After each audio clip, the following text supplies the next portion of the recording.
मेरा बेटा बेकसूर है। मेरा बेटा ऐसा काम कर ही नहीं सकता।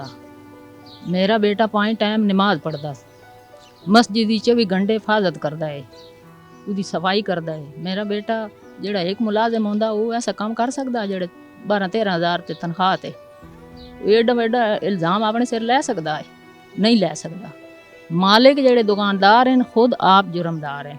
मेरे बेटे ਨੂੰ ना फसाया है गरीब समझ के। ਉਹ ਪੈਸੇ ਵਾਲੇ ਨੂੰ ਉਹਨਾਂ ਦਾ ਪੈਸਾ ਬੋਲਦਾ ਅਸੀਂ ਗਰੀਬ ਆ। ਬੱਚੀ ਦਾ ਵੀ ਸਾਨੂੰ ਬੜਾ ਅਫਸੋਸ ਹੈ, ਅਸੀਂ ਵੀ ਬੇਟੀਆਂ ਵਾਲਿਆਂ ਉਸ ਦਾ ਵੀ ਆਪਣੇ ਬੇਟੇ ਤੋਂ ਵੱਧ ਕੇ ਅਫਸੋਸ ਹੈ ਉਸ ਦਾ ਵੀ। ਉਹ ਵੀ ਇੱਕ ਮਾਂ ਦੀ ਬੇਟੀ ਹੈ, ਅਸੀਂ ਵੀ ਬੇਟੀਆਂ ਵਾਲੇ, ਉਹ ਵੀ ਬੇਟੀ ਸਾਡੀ ਬੇਟੀ ਹੈ। ਸਾਨੂੰ ਨਾ ਮਈਤ ਤਾਂ ਹੀ ਨਹੀਂ ਦਿੱਤੀ, ਆਪਣੇ ਹੱਥਾਂ ਨਾਲ ਉਹ ਦਫਨਾ ਕੇ ਆਏ। ਅਸੀਂ ਤਾਂ ਵਾਂ ਕਿ ਕਬਰਗੁਸਤਾਨ ਮੋਹ ਉਸ ਦਾ ਵੇਖਿਆ। ਰਿਪੋਰਟ ਇਹ ਸਾਬਤ ਹੁੰਦਾ ਹੈ ਕਿ ਤੁਹਾਡਾ ਬੇਟਾ ਤੇ ਹੋਰ ਮੁਲਜ਼ਮਾਨ ਵੀ ਸ਼ਾਮਲ ਸਨ, ਤੇ ਫਿਰ ਤੁਸੀਂ ਕੀ ਕਹੋਗੇ? ਅਸੀਂ ਕੀ ਕਹਿਣਾ, वो तो बात कीता पा गया था। इस वक्त ये टीम जुर्म नकाब मौजूद है। इस केस का जो मरकजी मुलजिम बताया जा रहा है, जो मुबैना पुलिस मुकाबले में जिसको जो मारा गया है, उसके घर में मौजूद है अरसलान की, उसकी वालदा हमारे साथ मौजूद है। इनके कुछ बयानात इनके आ रहे थे सोशल मीडिया पर भी, वैसे भी कि इनका बेटा बेकसूर है।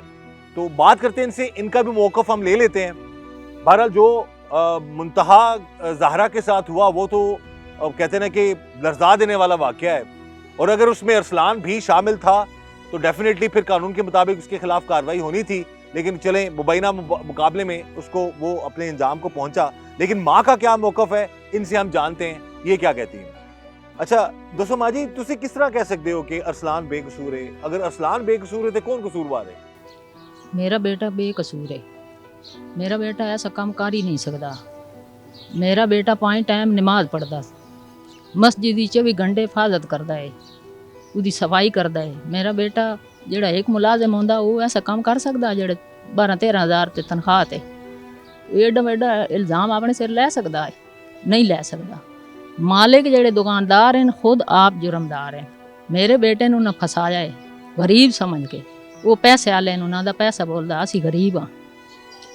ਤੁਹਾਡਾ ਬੇਟਾ ਕਿੰਨੇ ਅਰਸੇ ਤੋਂ ਉਹਨਾਂ ਕੋਲ ਕੰਮ ਕਰ ਰਿਹਾ? 4 साल तो आज तक उसकी शिकायत नहीं आई। वो ऐसा काम कर सकता है? वो नहीं कर सकता। मेरा बेटा बिल्कुल बेगुनाह है, बेकसूर है। आज तक अगर मेरे बेटे ये काम किया तो मालकां दा काम बनता है दुकान ते आके दुकान वालों का सन इतला करनी। 4 साल तो काम करता पाया उन्होंने कोल, उन्होंने दा हक बनता है कि आखना कि बई तुहाडे बेटे ए जुर्म किया है, आके सन दसो बई तुस हुण के करना। अस पुलिस के हवाले करते पे आज ताई उन्होंने सन इतला नहीं की, क्यों नहीं की? अच्छा ये पॉइंट अब देखें, वो कसूरवार है या नहीं है इसका तयन तो डेफिनेटली तफ्तीश हो रही है इस सारे मैटर में, और वो चीज़ें बाद में पता चलेंगी। मेरिट पर हम चाह रहे हैं तफ्तीश हो।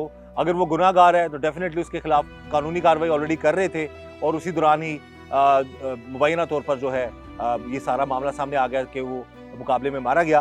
और तफ्तीश में ये इनका ये वैलिड पॉइंट है कि अगर उसने ये जुर्म किया था तो नौकर ने अगर जुर्म किया है तो फौरी तौर पर पुलिस को बता देना चाहिए था, उसको पुलिस गिरफ्तार करती। उस चीज़ को छुपाने की ज़रूरत नहीं थी जिस तरीके से मामलात हैं। अच्छा तुसी की समझते हो कि अगर अरसलान ने जुल्म नहीं किया, जुर्म नहीं किया, तो फिर कौन गुनहगार है? मालिक दुकानदार गुनहगार है। तुसी किस तरह मेरा बच्चा ये काम कर ही नहीं सकता। मेरा बच्चा बिल्कुल बेगुनाह है, बेकसूर है। फसाया गया मेरे पुत्र नूं ना फसाया है। रुपये वाले गरीब बंदा आए पिछू कैं आना वैना है, सान पुछना ही किसी ने। वो बच्ची का भी सन बड़ा अफसोस है, असी भी बेटियां वाले उस दा भी अपने बेटे तो वध के अफसोस है उस दा भी। वो भी एक माँ दी बेटी है, असी भी बेटियां वाले, वो भी बेटी साडी बेटी है। लेकिन मेरे पुत्र ये काम नहीं किया, दुकानदार काम किया जो किया। ये दुकानदार हैं बड़े हरामी बंदे हैं ते बड़े खतरी बंदे हैं। जो भी किया उन्हें आप किया, मेरे पुत्र नूं फसाया गया बेगुनाह ते बेकसूर। मेरे पुत्र नाल उन्हें जुल्म कीते हैं।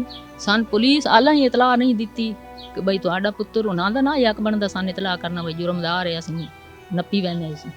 सन उन्हें भी नहीं इतला कीती। साडे पुत्र दा काउंटर कर दिता ने तां भी इन्हें दस्या, जिस वेले कोर्ट मासम कर रहे हैं तां भी इन्हें सन दस्या बई ऐसा करना या नहीं करना।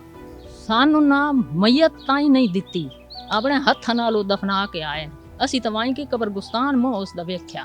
ਇੱਥੇ ਸਾਡੇ ਘਰ ਨਹੀਂ, ਉਹਨਾਂ ਜਿਹੜਾ ਕਰਨਾ ਹੀ ਕਰ ਲੈਣੇ, ਮਈਤ ਕਿਉਂ ਨਾ। ਜੇ ਅਗਰ ਤੁਹਾਡਾ ਬੇਟਾ ਬੇਕਸੂਰ ਹੈ ਤੇ ਫਿਰ ਤੁਹਾਨੂੰ ਇਨਸਾਫ ਲੱਭਣਾ ਚਾਹੀਦਾ। ਸਾਨੂੰ ਇਨਸਾਫ ਲੱਭਣਾ ਚਾਹੀਦਾ, ਉਹਦੇ ਸਬੂਤ ਸਾਨੂੰ ਲੱਭਣੇ ਚਾਹੀਦੇ ਨਾ। ਦੇ ਜਨ ਉਹਦਾ ਇਹ ਜੁਰਮ, ਇਹ ਉਹਦਾ ਜੁਰਮ ਸਾਨੂੰ ਦੱਸਣ ਬਈ ਉਹ ਬੱਚੀ ਨੂੰ ਲੈ ਕੇ ਕਿੱਥੇ ਪੈਂਦਾ ਪਿਆ। ਇਹ ਦੱਸਣ ਬੱਚੀ ਨਾਲ ਉਹ ਜ਼ਿਆਦਤੀ ਜਿਹੜੀ ਕਰਦਾ ਪਿਆ ਉਹ ਸਾਨੂੰ ਵਿਖਾਣ ਸਬੂਤ ਉਸ ਦਾ ਭਈਆ ਇਹ ਬੱਚੀ ਨਾਲ ਜ਼ਿਆਦਤੀ ਕਰ डीएनए ਦੀ ਰਿਪੋर्ट कह रहे ने आ जाएगी कुछ अरसे तक ये डीएनए ਦੀ ਰਿਪੋर्ਟ ਨਹੀਂ ਆਈ ਹੈ ਜੀ ਅਗਰ ਉਸ ਰਿਪੋर्ट ਵਿੱਚ ਇਹ ਸਾਬਤ ਹੁੰਦਾ ਹੈ ਕਿ ਤੁਹਾਡਾ ਬੇਟਾ ਤੇ ਹੋਰ ਮੁਲਜ਼ਮਾਨ ਵੀ ਸ਼ਾਮਲ ਸਨ ਤੇ ਫਿਰ ਤੁਸੀਂ ਕੀ ਕਹੋਗੇ ਅਸੀਂ ਕੀ ਕਹਣਾ ਉਹ ਤੋਂ ਬਾਅਦ ਕੀਤਾ ਪਾ ਗਿਆ ਤੇ ਜਿਹੜਾ ਕੁਝ ਆਈ ये जी बड़ी इंपॉर्टेंट बात उन्होंने की है जी कि अगर डीएनए में ये बता रही हैं कि डीएनए में साबित हो जाता है कि अरसलान ने ये जुल्म किया है और उसके साथ कुछ और लोग भी शामिल थे तो उन्होंने कहते हैं उन्हें अपनी कितदा पा लिया यानी कि जो उसने जुर्म किया उसकी उसको सजा मिल गई लेकिन अगर अरसलान बेगुनाह है और उसको मार दिया गया है तो ये कहते हैं कि ये भी नाइंसाफ़ी है जो कि अगर ऐसा खुदा ना खास्ता अगर मुबैना तौर पर ऐसा हुआ है तो ऐसा नहीं होना चाहिए था। एक और बात इन्होंने कह दी कि मुंतहा ज़हरा के हवाले से भी ज़ाहिर ये माँ है और बाज़ औक़ात बहुत सारी जगहों पर औलाद ऐसे जुर्म कर बैठती है जिसका वालिदैन को दूर दूर तक पता भी नहीं होता। एक माँ के होने के नाते से ये यही बता रही हैं कि मुंतहा ज़हरा का भी उनको उतना ही दुख है बल्कि अपने बेटे से भी ज़्यादा दुख है। तो हमारा मकसद सिर्फ ये था कि इनका मौक़िफ़ प्रोग्राम में शामिल करते कि इनका क्या कहना है। अभी तफ्तीश जारी है, डीएनए रिपोर्ट आना बाकी है और अगर उसमें साबित होता है तो ये बता रही हैं कि साबित होता है तो फिर उसको उसकी की सज़ा मिल गई, लेकिन अगर खुदा ना खास्ता ऐसा कोई मामला नहीं है तो फिर डेफिनेटली इस केस की तफ्तीश जो है वो मेरिट पर होनी चाहिए।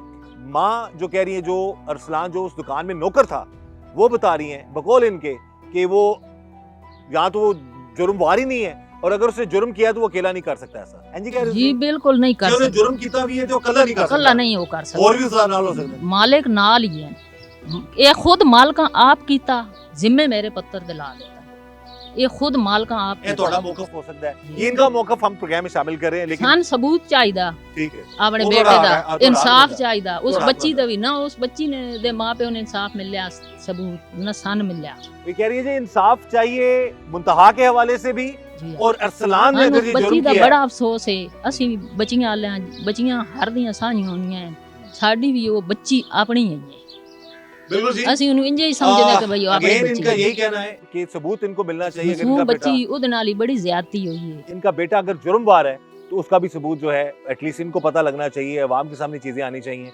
ये कह रहे हैं जी कि इनको भी सबूत चाहिए डेफिनेटली। अगर इनका बेटा बेकसूर है तो इनके साथ जुल्म हुआ है, लेकिन अगर वो कसूरवार है तो खुद ही कह दिया उन्होंने कि उसने अपने किए की सजा पा ली है। लेकिन सबूत या कोई ऐसा मामला इनको भी पता चलना चाहिए, सबूत के हवाले से अवाम को भी आगाह करना चाहिए, सारे मामला खुलकर सामने आने चाहिए ताकि कोई नाहक जो है वो ना मारा जाए और जो जुर्मवार है वो ना बच जाए।